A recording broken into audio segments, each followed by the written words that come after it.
Hi everyone, welcome back. I missed you all. I hope you all had as enjoyable of a spring break as possible given our circumstances. So I hope everyone's doing well, refreshed, caught up on some sleep, and ready to rock. So just a refresher, we left off our last meeting talking about motivation, emotion, and stress that previous week, and now we're going to finish off this unit. Spend the whole week talking about personality, which I think is the most fun part of the unit because you guys get to do some personality assessments in our little project that I'll introduce at the end of today. So you get to take a whole bunch of different personality inventories, which will be a fun experience, I think. So before we get started, the big thing that we need to hit on is what is personality, of course. And the definition is that it's an individual's characteristic pattern of thinking, feeling, and acting. So the big thing here, look, I'm going to be so fancy, is that I want to know it's a pattern. So we want to know that personality is something that's long lasting and enduring. It's not something that, a way you're acting one time or in a certain situation. Psychologists who study personality are looking for traits that are enduring for a long period of time. Maybe you change from being as a child to an adult, but once you get into that period of adulthood, they should be relatively stable traits that are carrying on with you. All right. Uh-oh. There we go. So I want you guys to do real quick. I have a little refresher on the different psychological perspectives that we need to know from Unit 1. And I know these have been kind of embedded throughout the course, so that's been a nice review throughout. But personality, all the different perspectives kind of come together and having different theories of personality related to their perspective. So I want to do a quick review. So I have a scenario here, and I want you guys in your guided notes to write this scenario down and come up with some different ideas. So our scenario is that Cody has been acting impulsively. He's been running away, skipping school, and hanging out with some bad influences. His family and friends are really concerned about him, so they take him to get help. So I want you to put on your thinking cap as a psychologist, and how would a psychologist from each of the following perspectives, the psychodynamic, behavioral, humanistic, and sociocultural perspective, each explain his behavior. So kind of like that one, our very first FRQ workshop that we did. So how would each of those explain his behavior? So take a sec, pause this, and write that down in your notes. So hopefully you guys got a good idea of just some brainstorm ideas of what the different perspectives would do, and think of those key terms is the big thing here too.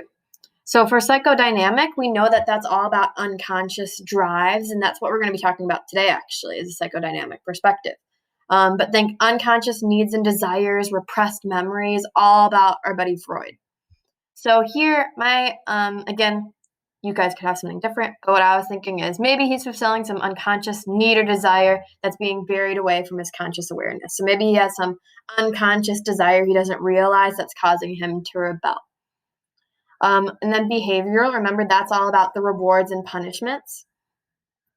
So I said here, maybe he's doing it because he's getting rewarded or reinforced for this behavior from somewhere in his environment. So maybe these new friends that aren't so good influences are reinforcing him for that with their friendship or, getting likes on Facebook, Instagram, whatever. And then humanistic perspective, we know that's the rainbows and unicorns one. So they're saying that everyone has the ability to reach their full potential. It's just a matter of getting those certain needs met. So I would say pull something maybe from Maslow's hierarchy we talked about recently. So maybe he's not getting a certain need met, like his self-esteem needs. Maybe he's not feeling competent and having a positive self-image, right? Maybe he's not getting the belonging needs met, or he feels that he's not. So he turns to, some other not so good influences, right? And then finally, sociocultural perspective. So we haven't touched on this unit yet, but think social, cultural. So all about your environment and the people and culture you come from. So maybe he's getting peer pressure to act in this way with his friend groups. Maybe their norms. It's the norm for them to engage in ditching school, drugs, alcohol, whatever their bad behavior is. So this could be their norm, and they're peer pressuring him to fit into that group. So this is all going to connect now because you're going to see that we have several different personality theories. And look at that. They're all connected to different perspectives. So today we're talking about psychoanalytic. If you remember at the beginning of the year, I briefly talked about the difference between psychoanalytic and psychodynamic. Psychoanalytic is Freud's theory. So that is straight up Freudian, like he was the first one. And Freud, he isn't very scientific, and he's really been debunked widely by all sorts of psychologists and scientists in our current times. So that's psychoanalytic, and that's just Freud. And then after that, we're going to talk about the Neo-Freudians, so new people who came after Freud. And then that's the psychodynamic. So these people were the ones who took Freud's ideas, tried to make them a little bit more scientific, more modernized, agreed with some things, changed others. So then that's psychodynamic. And that's what we're talking about as a perspective, is like post-Freud. Some of Freud ideas are the base, but making it more scientific and accepted. And then we have the humanistic perspective. So they have their own theory on personality. We have the trait theory of personality, which is basically just saying that there's different traits that make up your personality, kind of the traditional notion we think of with personality. And then we have our social cognitive, which is our friend Bandura, who did the Bash and Bobo thing. So this is why I had us do this little review here, is because all those perspectives are kind of connecting into forming their own personality theories. So it's a good to have that in the back of our minds. So today we're talking about psychoanalytic, just Freud. Bear in mind that, again, he's not the most scientific guy around, so a lot of his stuff isn't very accurate, but it's still important to know for the history of psychology. He was super influential. So you can see here, look, I got to visit Freud, his home and lab when I was in Vienna when I studied abroad in college. So there's me, very nerdy. I took my little picture with my Freud shirt on. Very excited. And you can see here, this is his book, Psychoanalysis.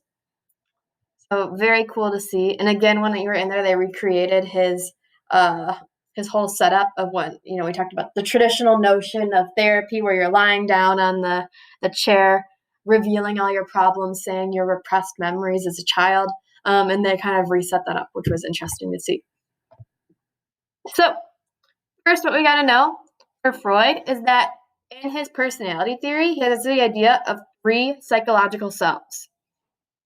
And that is the id, ego, and superego. You see here in my browser.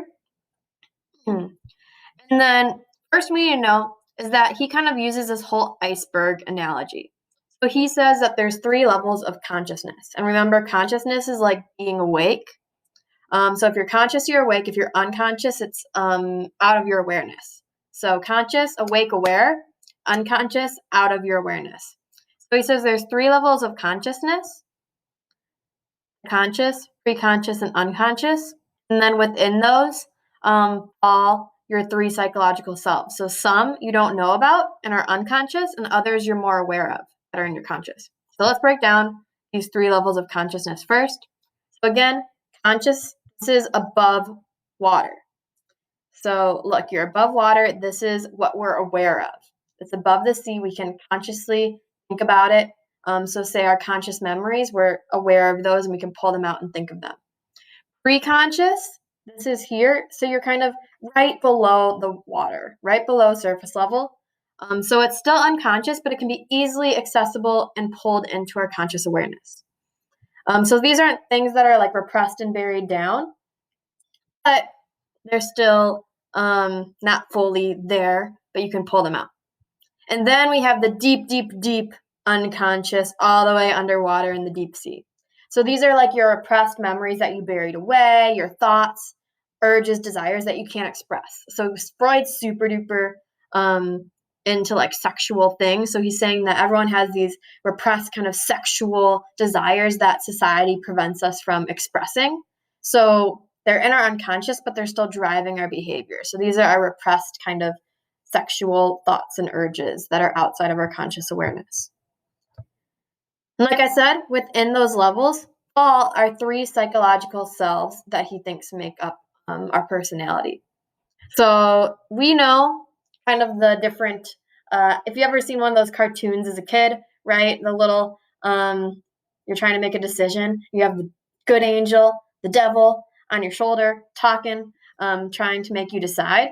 So this is kind of what I think of when I think his different psychological selves. So you have the id, which is the devil on your shoulder. You got the superego, which is your conscious, which is on the right shoulder, telling you good from bad. And then your ego is you. Your ego is the rational, kind of human part of you that makes the decisions that's kind of in the real world and has to decide between, am I going to listen to the devil or am I going to listen to the little angel?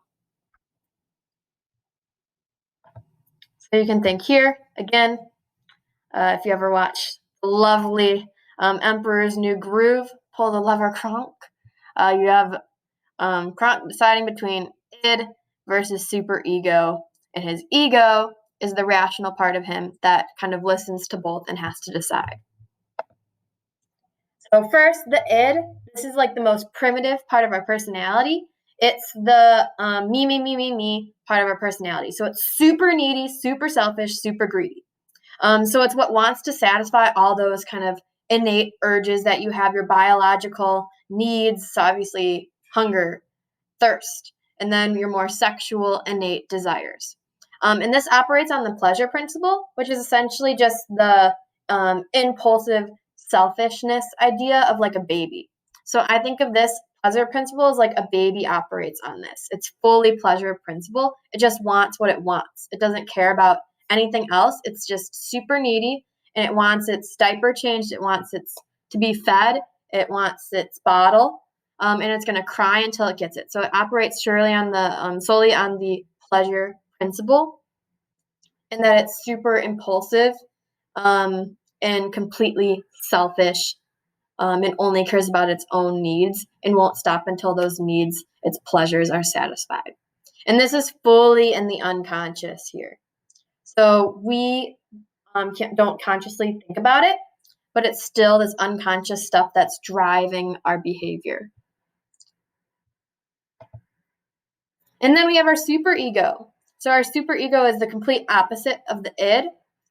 So this develops later on as we get older in our infancy and childhood, because this comes from the rewards and punishments we receive from our parents for doing right or wrong. So this is our conscience. It's our morality center. It tells us right from wrong, good from evil. And this is more in our preconscious. So it's kind of a little bit everywhere, really, but I'd give it more in that preconscious area. But again, superego, it's telling you all the things that you need to do that follow your morals, that are just and right. And sometimes that's not always possible. So you have the ego. The ego works between the superego and the id. It's kind of the head honcho and the realistic part of your personality. So it tries to fulfill its needs in a realistic way while also listening to the superego to make sure it's ethical and moral. So it's just that go-between your id and superego and trying to satisfy everyone, but in a way that's just and also getting your basic needs satisfied. So it's balancing between them. I think of it like a scale. And this isn't all 3 levels of consciousness, but the ego is kind of the most conscious, awake, and aware of part of your personality. But it is in all layers. All right. So then Freud has these different stages called these psychosexual stages.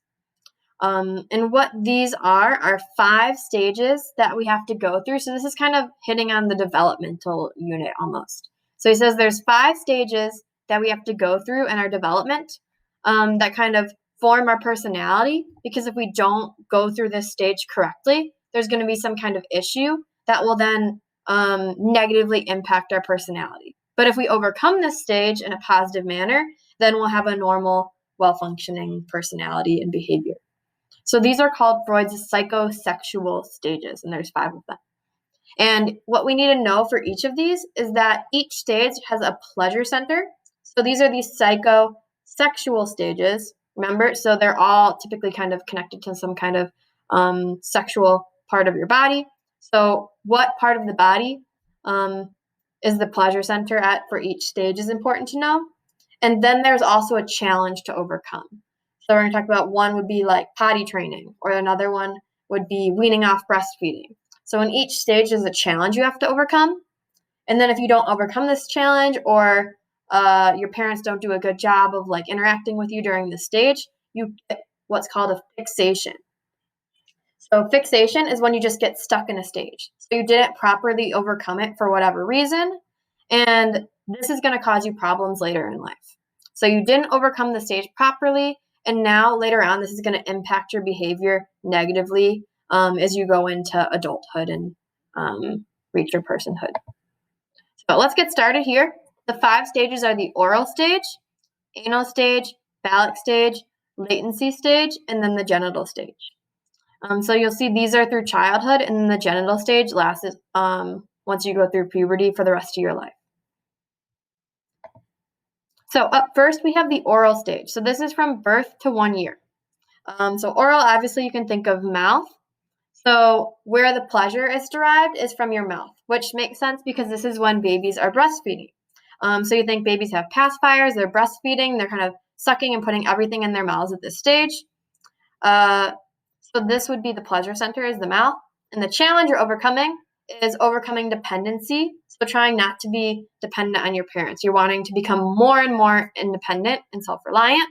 And this makes sense because a lot of this has to do with weaning off breast milk and no longer being dependent on your mom in that way, right? So what happens is if you don't overcome this stage properly, so maybe you were weaned off too late or too early, you get a fixation. And then every fixation is kind of tied in some way with your pleasure center, typically. So the fixation for the oral stage, in which the pleasure center is the mouth, would be smoking. Smoking cigarettes or vaping or whatever it is involves your mouth. Nail biting, obesity because you're eating too much, putting too much in your mouth. Dependency, which makes sense because you're trying not to be dependent here. And then talkativeness. So, talking involves your mouth. All these things, the fixations are kind of, you can remember them because they're tied in with what the pleasure center is. And then the next stage you go through from 18 months to 3 years is the anal stage. And again, this makes sense because think about raising a child at this time. This is when they're going through potty training. So pleasure center comes from anal stimulation by the bladder and bowel function. And the challenge here that they're trying to overcome is to, again, gain more self-control. And this is done by properly learning to potty train and being independent in that way. So fixation here would be, the interesting thing with this one is there's kind of 2 that arrive. So anal retentive comes. This is when you think typically when people are described as anal. So completely like super organized, almost what they'd say like OCD type, where you're kind of obsessively organized, clean, punctual, stubborn. And then on the other extreme would be the complete opposite of this anal retentive behavior, and you have anal expulsive. So I think of it as like anal explosion. You have like you're super messy, disorganized, rebellious. So these are the 2 kind of fixations that could result if you maybe never, maybe you had too lax of potty training, or if your potty training too lax would be the anal expulsive, and then if you were too strict in your potty training, and it was like a bad experience, then that would be anal retentive, and that's when you're overly organized. Okay, then we have the phallic stage, and this is from 3 to 6 years old.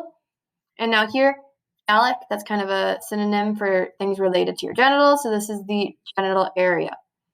And then here, this is where a lot of important terms come up, so this is kind of an important stage for Freud. So in the phallic stage, you have to resolve the Oedipus complex. So the Oedipus complex, this is kind of Freud's famous thing. That's why you always see the memes about Freud that say your mom or a dark side of your mom, whatever. You have to resolve the Oedipus complex, which involves erotic attraction to parent of the opposite sex. And then With that comes hostility or anger towards your parent of the same sex. So he mainly talked about boys with this. So he said that the Oedipus complex relates to boys, and that little boys, age 3 to 6, would become erratically attracted to their moms, and then they would become angry and resenting their dads. So that's the Oedipus complex, and we're going to see in just a sec that they come up with kind of an opposite way of thinking about it for the girls. So you can overcome this Oedipus complex by then identifying with your same-sex parent and growing a healthy relationship with them. So you stop resenting them and then grow a healthy relationship with them. So what happens if you get stuck or fixated in this stage would be, he proposed like too much masturbation, jealousy, arrogance, sexual conquest, a feeling of inferiority that you're not good enough, or having issues with your parents, which makes sense because there's a lot of issues with your parents going on here and hostility. So if you don't properly resolve that, you could have issues with your parents later on. Okay, so like I said, Oedipus complex, that's Freud's idea for boys being sexually attracted to their mom and hostile and angry towards their dad. Girls have what Carl Jung proposed to be the Electra complex, which is just the opposite of the Oedipus complex that Freud proposed. So this is the female version of it. So Jung is saying that in the Electra complex, young girls are attracted to their fathers and then become hostile toward their moms. And with the Oedipus complex, or Freud originally proposed for girls that they have penis envy.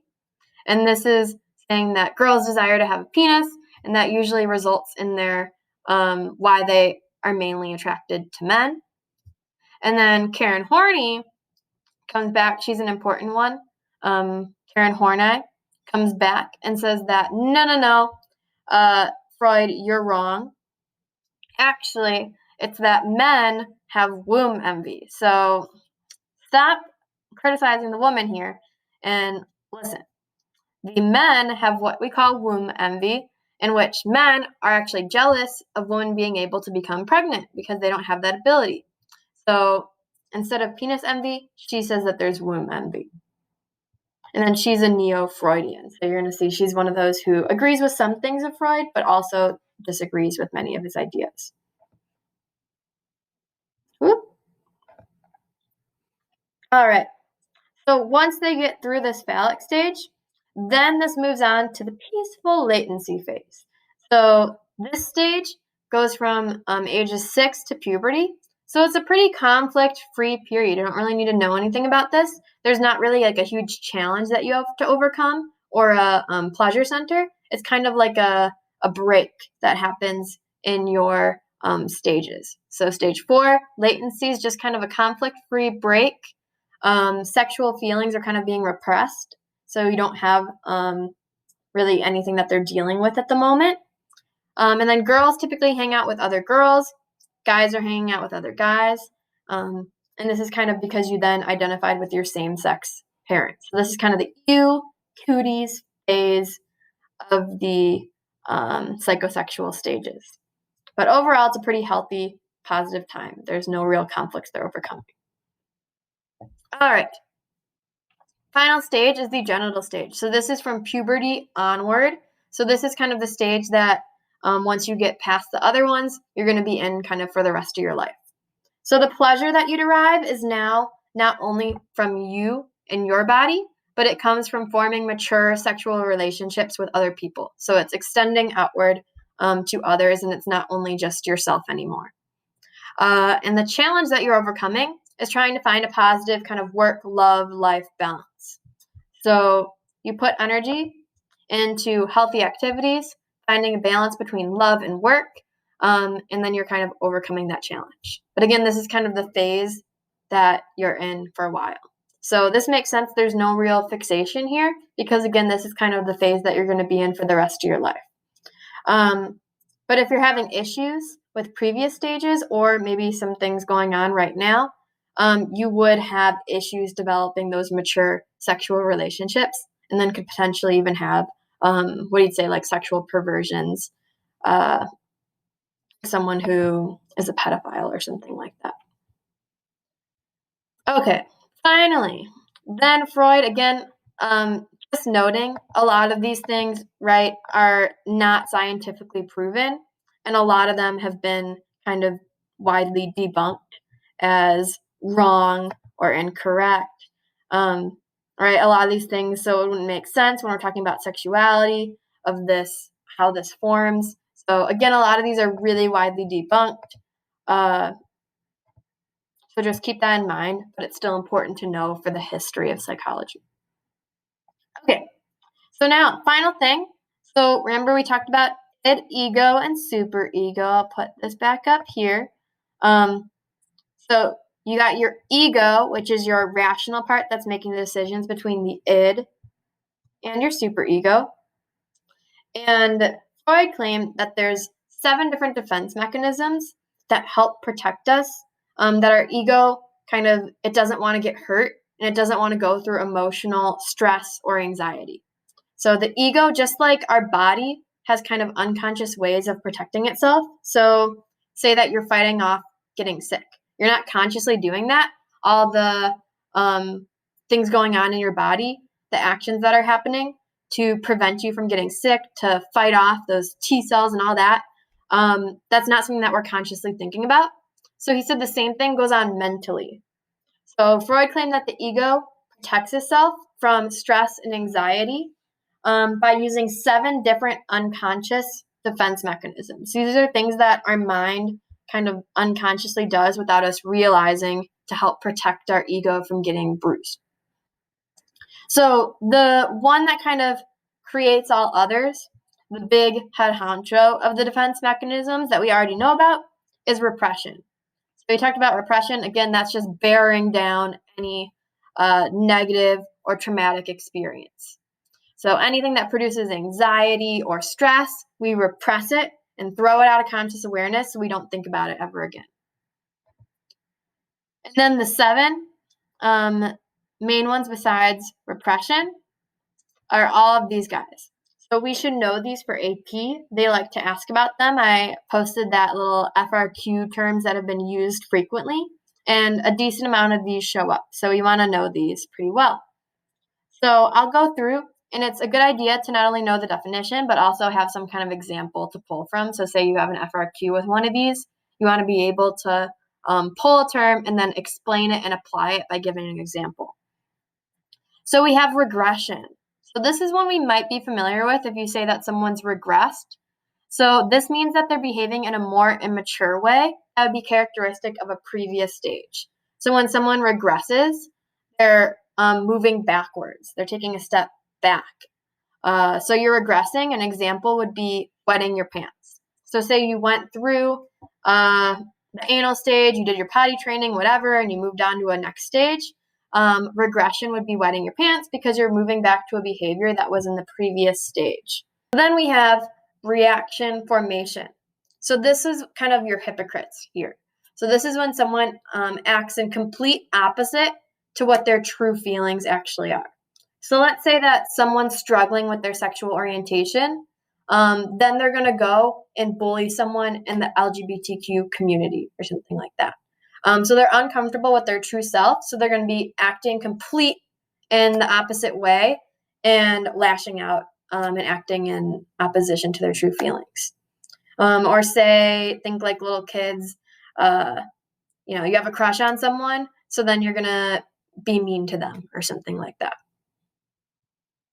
And then we have projection. So this is when someone unknowingly attributes their objectionable feelings onto another person. So let's say that you're doing some kind of, this is always with like bad, negative behavior. So a woman's cheating, and then she's going to accuse her husband of cheating. So you're doing something, or maybe someone accuses you of cheating on a test, so then you accuse them of cheating on a test.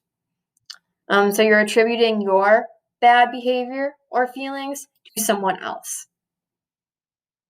And then we have rationalization. So this is the use of self-deception to justify unacceptable behavior or ideas. So maybe you did something that's really inappropriate or bad. Now you're going to kind of lie to yourself.